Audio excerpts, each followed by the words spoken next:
सबसे बड़ी खबर दोस्तों, सिर्फ आधे घंटे में यह पूरा घटनाक्रम हुआ और भारत और पाकिस्तान के बीच युद्ध विराम की घोषणा हो गई। जी हां, याद कीजिए, जब से ऑपरेशन सिंदूर हुआ, दोनों देश जो हैं युद्ध के कगार पर आ गए थे और युद्ध एक तरह से शुरू हो गया था। यह ऐलान डोनाल्ड ट्रंप करते हैं, आधे घंटे के अंदर पाकिस्तानी विदेश मंत्री जो है इस बात का ऐलान करते हैं और फिर भारतीय विदेश सचिव विक्रम मिस्री आकर इस बात की पुष्टि करते हैं। मगर आपके जहन में सवाल होगा दोस्तों, आधे घंटे में नाटकीय अंदाज में ऐसा क्यों हो गया? तो उसके लिए आपको समझना पड़ेगा दोस्तों। इस कार्यक्रम में मैं आपके सामने न सिर्फ ये खबर रख रहा हूं, बल्कि सिर्फ आधे घंटे में यह सारा खेल क्यों हुआ। सबसे बड़ी बात, अमेरिका लगातार मध्यस्थता कर रहा था, लगातार दोनों पक्षों से बातचीत कर रहा था, मगर आपको समझना पड़ेगा कि दरअसल पाकिस्तान झुका क्यों। आखिर भारत के सामने पाकिस्तान झुका क्यों? तो दोस्तों गौर कीजिएगा, जैसे ही भारत ने पाकिस्तान के 3 बेसिस पर हमला किया और उसके बाद लगातार ताबड़तोड़ हमला कर रहा था, उसके तमाम हमलों को एक तरह से डिस्ट्रैक्ट कर रहा था, एक तरफ कर रहा था, उसके बाद पाकिस्तान दबाव में आ गया। और फिर यह खबर आती है दोस्तों आपके स्क्रीन पर, पाकिस्तान के डीजीएमओ ने आज भारत के डीजीएमओ को कॉल किया और दोनों के बीच सीधा समझौता हुआ कि फायरिंग और सैन्य कार्रवाई फिलहाल रोक दी जाएगी। बाकी किसी मुद्दे या जगह को लेकर कोई बातचीत का प्लान नहीं है। यानी कि दोस्तों, जैसे ही भारत हमलावर तेवर अपनाता है, जैसे ही पाकिस्तान को समझ में आने लगता है कि ये एक ऐसा युद्ध है जहां वो जीत नहीं सकता, तो वो घुटने टेक देता है। सबसे बड़ी बात, ये जो घटनाक्रम आया है दोस्तों, सही मायने में भारत की शर्तों पर आया है। क्योंकि याद कीजिएगा, इससे पहले भारत ने क्या अहम घोषणा की थी। भारत ने कहा था कि अब इसके बाद अगर भारत पर कोई भी आतंकवादी हमला होता है तो भारत उसे एक्ट ऑफ वॉर समझेगा। इसका मतलब समझते हैं आप?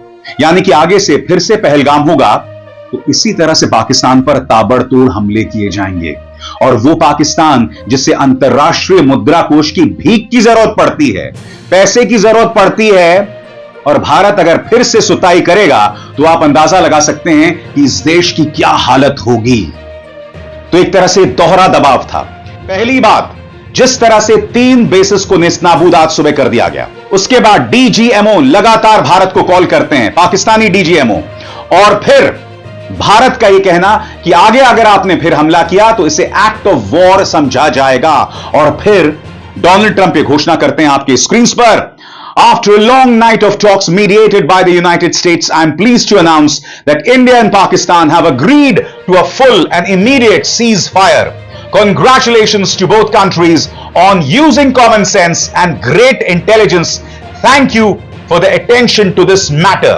और उसके बाद दोस्तों, अमेरिका के विदेश मंत्री मार्को रूबियो यह घोषणा करते हैं, गौर कीजिएगा, पिछले 48 घंटों में राष्ट्रपति जेडी वैंस और मैंने भारत और पाकिस्तान के सीनियर अधिकारियों से बात की, जिनमें प्रधानमंत्री नरेंद्र मोदी और शहबाज शरीफ, विदेश मंत्री एस जयशंकर, आर्मी चीफ असीम मुनीर और राष्ट्रीय सुरक्षा सलाहकार अजीत डोभाल और असीम मलिक शामिल हैं।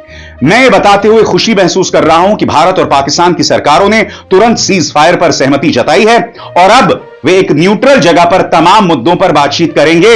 हम प्रधानमंत्री मोदी और शरीफ की सूझबूझ, समझदारी और शांति के रास्ते को चुनने की तारीफ करते हैं। समझिए पूरे इस घटनाक्रम को दोस्तों। भारत लगातार दबाव बना रहा था। भारत ने यह भी स्पष्ट कर दिया था कि आगे से अगर आप हमला करेंगे तो उसे एक्ट ऑफ वॉर समझा जाएगा, उसे युद्ध समझा जाएगा। नतीजा, पाकिस्तान तमाम तरह से फंस गया था। मैं जानता हूं दोस्तों, अंतरराष्ट्रीय मुद्रा कोष ने पाकिस्तान को $1 अरब दिए थे, मगर उससे यही पता चलता है कि पाकिस्तान किस कदर नतमस्तक है अंतरराष्ट्रीय बिरादरी के सामने। और भारत ने कहा था कि आईएमएफ कहीं ना कहीं आतंकवाद का पोषक बन रहा है। तो एक तरह से कहा जा सकता है कि भारत ने लगातार दबाव बनाया, भारतीय सेना लगातार दबाव बना रही थी, जिसका नतीजा आपके सामने है। मगर आज मेरे जहन में कई सवाल हैं। याद कीजिएगा, क्या हुआ था करगिल युद्ध के बाद? करगिल युद्ध किसने शुरू किया था? पाकिस्तान के पूर्व सैनिक तानाशाह परवेज मुशर्रफ। और यह बात खुद उस वक्त के प्रधानमंत्री नवाज शरीफ को नहीं पता थी। अमेरिकी राष्ट्रपति कौन थे? Bill Clinton. वो बुलाते हैं नवाज शरीफ को अमेरिका, कान उमेटते हैं, नतीजा युद्ध विराम। उस वक्त भी इस तरह से अमेरिका ने पाकिस्तान पर दबाव बनाया था। और यह मत भूलिए, इसी मंच पर मैंने आपको बताया था कि अमेरिका के पूर्व विदेश मंत्री माइक पोम्पेयो ने कहा था कि जो भारत कर रहा है वो सही कर रहा है। आप पर अगर आतंकवादी हमला होगा तो क्या आप उसका जवाब नहीं देंगे? कहने को डोनाल्ड ट्रंप बेशक तालमेल बिठाने की कोशिश कर रहे थे, मगर हकीकत यह है दोस्तों, हकीकत यह है कि पाकिस्तान पर दबाव था। अंतर्राष्ट्रीय बिरादरी देख रही थी कि पाकिस्तान आतंकवाद का पोषक बना हुआ है। और यही वजह है कि पाकिस्तान के डीजीएमओ को भारतीय डीजीएमओ को कॉल करना पड़ा और नतमस्तक होना पड़ा। सबसे पहले मैं आपको बताता हूं कि भारतीय तरफ से विदेश सचिव विक्रम मिस्री ने किस तरह से ऐलान किया। Director General of Military Operations of Pakistan called the Director General of Military Operations of India at 15:35 hours earlier this afternoon. It was agreed between them that both sides would stop all firing and military action on land and in the air and sea with effect from 1700 hours Indian Standard Time today. Instructions have been given on both sides to give effect to this understanding. The Directors General of Military Operations will talk again on the 12th of May at 1200 hours. Thank you. दोस्तों, मैं आपको बतलाना चाहता हूं कि अपनी पत्रकारिता के career में मैंने भारत और पाकिस्तान के बीच तमाम घटनाओं को देखा है। जी हां, जब आगरा शिखर सम्मेलन हुआ था जनरल परवेज मुशर्रफ और वाजपेयी जी के बीच, वो पूरा ड्रामा मैंने देखा था। मैंने जब संसद पर हमला हुआ था उस वक्त मैं बीबीसी में काम कर रहा था। जब 26/11 का हमला हुआ था तब मैं आज तक में काम कर रहा था। जो बड़े बड़े आतंकवादी हमले हुए मैं खुद उसे कवर करने गया था। जब पाकिस्तान में पूर्व प्रधानमंत्री बेनजीर भुट्टो की उन्हीं के आतंकवादियों ने हत्या कर दी थी, तब मैं पाकिस्तान गया था। मैंने इन दोनों देशों के उतार चढ़ाव को देखा है। पिछले 30 सालों में बतौर पत्रकार मैंने उसे कवर किया है। कई बार हालात इतने खराब हो जाते थे तो ऐसा लगता था कि कोई एक देश दूसरे देश के ऊपर बॉम्ब ना गिरा दे। मैंने वो मंजर भी देखा है। उस वक्त मैं जी न्यूज में काम कर रहा था जब प्रधानमंत्री नरेंद्र मोदी ने भारत के परमाणु शक्ति होने का ऐलान किया था और फिर उसका जवाब पाकिस्तान ने दिया था परमाणु बॉम्ब का विस्फोट करके, परमाणु बॉम्ब की टेस्टिंग करके। तो अगर ऐसे में शांति का ऐलान होता है तो मैं थोड़ा इमोशनल हो जाता हूं, क्योंकि मैं जानता हूं दोस्तों, जंग से किसी का फायदा नहीं होता, उससे नुकसान होता है। मगर हां, जब जंग शुरू हो जाए या एक देश आप पर आतंकवादी हमला करे तो उसका तो जवाब देना पड़ेगा। तब कोई यह नहीं कह सकता कि से नो टू वॉर। मगर कम से कम अब शांति की ओर बढ़ रहे हैं। बड़ा सवाल यह दोस्तों कि क्या हम पाकिस्तान पर विश्वास कर सकते हैं? क्या पाकिस्तान पर विश्वास किया जा सकता है? यही हमारे जहन में सवाल है। पाकिस्तान ने भारत को कई बार भारत के साथ विश्वासघात किया। याद कीजिएगा, प्रधानमंत्री अटल बिहारी वाजपेयी बस लेकर लाहौर जाते हैं, मगर समानांतर तौर पर जनरल परवेज मुशर्रफ करगिल की प्लानिंग कर रहे होते हैं। उसके बाद याद कीजिएगा, भारतीय संसद पर हमला होता है। यानी हर बार जब भारत और पाकिस्तान के बीच बातचीत हुई है, बातचीत में सफलता मिली है, उसके तुरंत बाद पाकिस्तान की तरफ से कोई बड़ा आतंकवादी हमला हो जाता है। 2008 याद कीजिए, जब 26/11 का मुंबई में हमला हुआ था और 166 लोग मारे गए थे। यह है पाकिस्तान का रिकॉर्ड। इसलिए मैं कह रहा हूं कि पाकिस्तान पर भरोसा नहीं किया जा सकता, खासतौर से अब जबकि उनका ऐसा जनरल है जिसकी सोच जिहादी है, जनरल असीम मुनीर। वो असीम मुनीर जिसके मन में एक किस्म की फैंटेसी है भारत पर गजवाए हिंद करने की। और आप जानते हैं दोस्तों, हमारी सेना के होते हुए कोई आंख उठाकर इस देश की तरफ नहीं देख सकता। इनकी अपनी फैंटेसी है और उस फैंटेसी के चलते आप जो मर्जी कर सकते हो, मगर हकीकत यह है कि भारत पर आंख उठाना नामुमकिन है। और मैं आपको बतलाना चाहता हूं कि उसके बाद सेना ने भी प्रेस कॉन्फ्रेंस किया और क्या कहा कर्नल सोफिया कुरैशी और विंग कमांडर व्योमिका सिंह ने, जो इस पूरे घटनाक्रम में भारतीय पब्लिक रिलेशंस का चेहरा बनी हुई थी। आइए इन दोनों को सुनते हैं। पाकिस्तान की मिस इन्फॉर्मेशन कैंपेन के बारे में अवगत कराऊंगी। पहला, पाकिस्तान ने यह क्लेम किया कि उसने अपने JF-17 से हमारे S-400 व ब्रह्मोस मिसाइल बेस को नुकसान पहुंचाया, जो कि बिल्कुल गलत है। दूसरा, उसका यह भी मिस इन्फॉर्मेशन कैंपेन था कि हमारी एयरफील्ड्स जो कि सिरसा, जम्मू, पठानकोट, बठिंडा, नलिया और भुज में हैं, ये उसका मिस इन्फॉर्मेशन भी बहुत गलत है। तीसरा, पाकिस्तान के मिस इन्फॉर्मेशन कैंपेन के मुताबिक हमारे एम्यूनिशन डम्प्स जो चंडीगढ़ और बियास में है उसका डैमेज हुआ, यह भी बिल्कुल गलत है। हमने आपको मॉर्निंग ब्रीफिंग में बताया था विथ फैक्ट्स एंड फिगर के साथ कि ये सारी चीज़ें बिल्कुल सही सलामत हैं। अब मैं आपको बताना चाहती हूँ कि पाकिस्तान के एक प्रेस कॉन्फ्रेंस में ये बात की गई थी कि उनके सीनियर मिलिट्री ऑफिसर्स जो कि पूरी तरह से ये भ्रामक हैं और तथ्यों से दूर हैं कि पाकिस्तान की ओर से ये झूठा आरोप भी लगाया जा रहा है कि भारतीय सेना ने मस्जिदों को नुकसान पहुंचाया। मैं इससे बिल्कुल स्पष्ट करना चाहती हूं कि India is a secular nation और हमारी सेना भारत के कॉन्स्टिट्यूशनल वैल्यूज़ की एक बहुत प्यारी झलक है। इंडियन आर्म्ड फोर्सेस ने पाकिस्तान को बहुत भारी नुकसान पहुंचाया, उनके मिलिट्री इंफ्रास्ट्रक्चर्स को, चाहे वो लैंड एसेट्स हों या फिर उनके एयर एसेट्स। यही नहीं, इंडियन आर्म फोर्सेस ने पाकिस्तान की एयरफील्ड्स स्कर्दू, जकोबाबाद, सरगोदा और बुलारी को बहुत नुकसान पहुंचाया।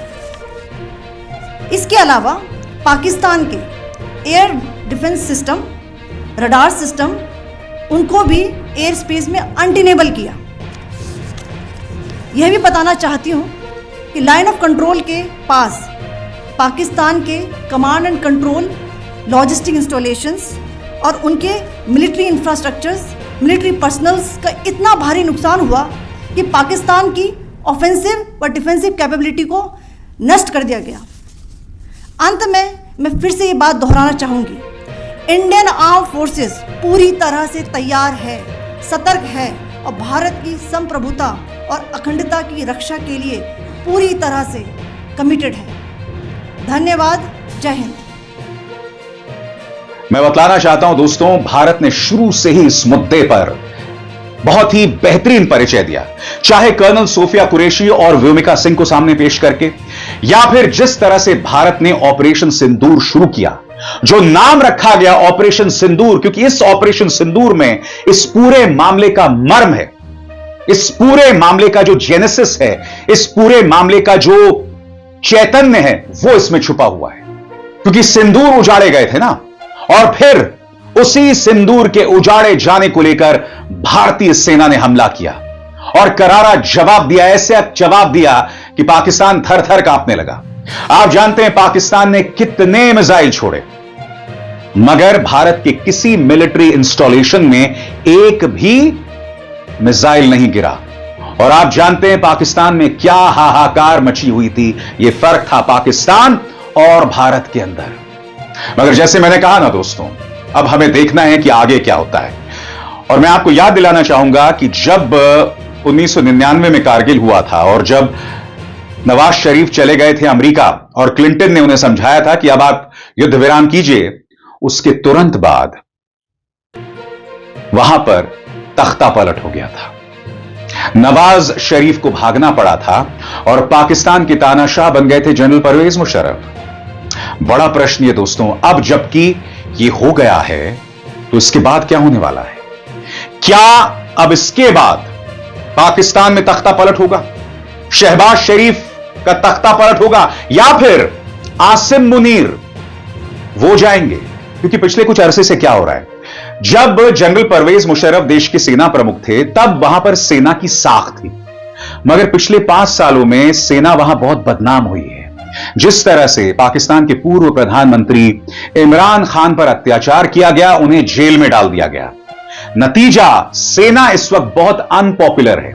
यही वजह है कि असीम मुनीर ने पहलगाम को अंजाम दिया था ताकि सेना का रुतबा वो बढ़ा सके, उन्हें लग रहा था कि भारत के साथ जंग करके हम भारत को झुका देंगे, मगर यह भारत है प्यारे, भारत को झुकाने की तुम सोच भी नहीं सकते। अब देखना यह है कि क्या इसके बाद जनरल असीम मुनीर की गर्दन कटने वाली है। और जब मैं गर्दन कटने की बात कर रहा हूं तो मैं सचमुच गर्दन कटने की बात नहीं कर रहा हूं या फांसी की बात नहीं कर रहा हूं। मैं यह कह रहा हूं कि क्या इसके बाद उन्हें अपने पद से इस्तीफा देना पड़ेगा या उससे भी बुरा कुछ हो सकता है। इसके बाद पाकिस्तान बहुत दिलचस्प हो चला है दोस्तों, और हमें वहां के एक एक घटनाक्रम पर निगाह रखनी पड़ेगी।